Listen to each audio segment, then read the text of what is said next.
Thank you very much, Kirby, for joining us. Essentially, what does this mean for you? Hi, Dudu. Thank you so much for having me this afternoon. It's an awkward situation at this stage. We are actually unable to understand exactly what the parameters are in which we're going to be able to work.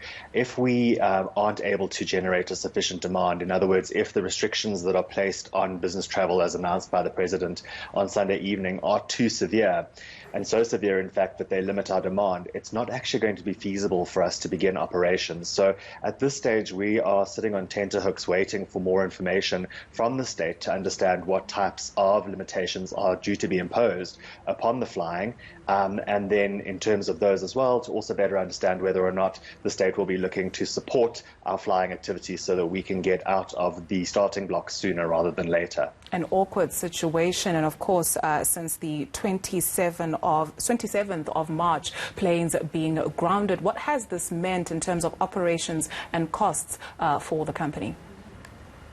Well, it's devastating, and I think with the writings on the wall around the world in terms of global aviation, I mean, at this stage, since our aircraft have been grounded, they're standing on the tarmac and just casting very expensive shadows.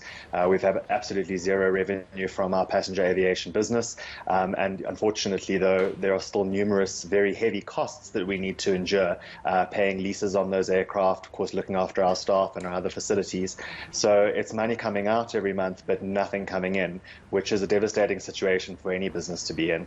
If we play out a scenario as we understand it, airlines might only be allowed to operate early morning and late afternoon flights. Is this something that FlySafair would consider? Yes, I mean, it's all about the combination of limitations and restrictions, I suppose. So we would take a look at what the feasible demand would be on those types of time restrictions. Those could impose difficulties to us in terms of our operations with regard to things like achieving an efficient schedule, especially as far as crew rostering is concerned.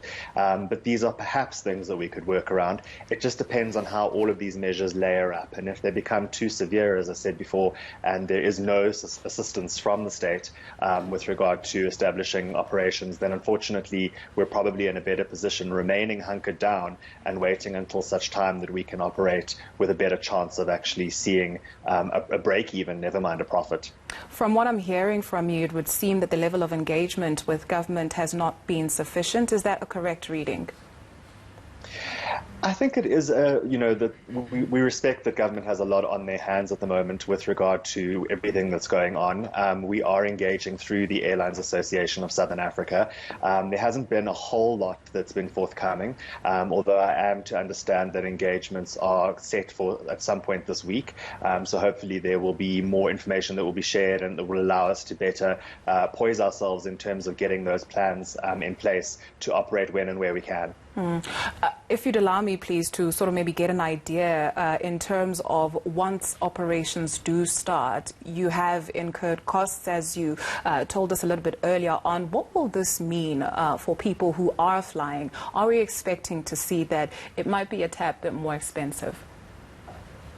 Actually, we expect quite the opposite. I think I need to caveat my answer by saying that the dynamics between international travel and domestic travel are likely to be quite different, given that we're not dealing with things like border closures, etc.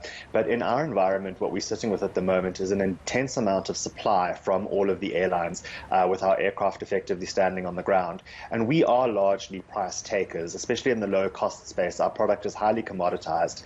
So what that means is that the price that passengers end up paying is very much the product of the supply and demand factors that play out in the market.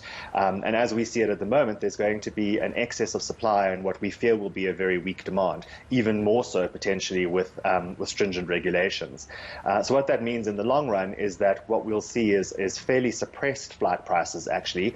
And as soon as a route starts to actually engage and start making some money, what we'll then in turn see is that airlines will begin to up their frequencies on that route in order to add more supply into the mix, until such time, of course, that we're up to flying at the sort of capacities that we were before the lockdown began, which we imagine will take quite a long period of time. So chances are, on the domestic front anyway, especially on our trunk, our high-frequency routes, customers are likely to be able to actually access air travel relatively inexpensively for a period of time. That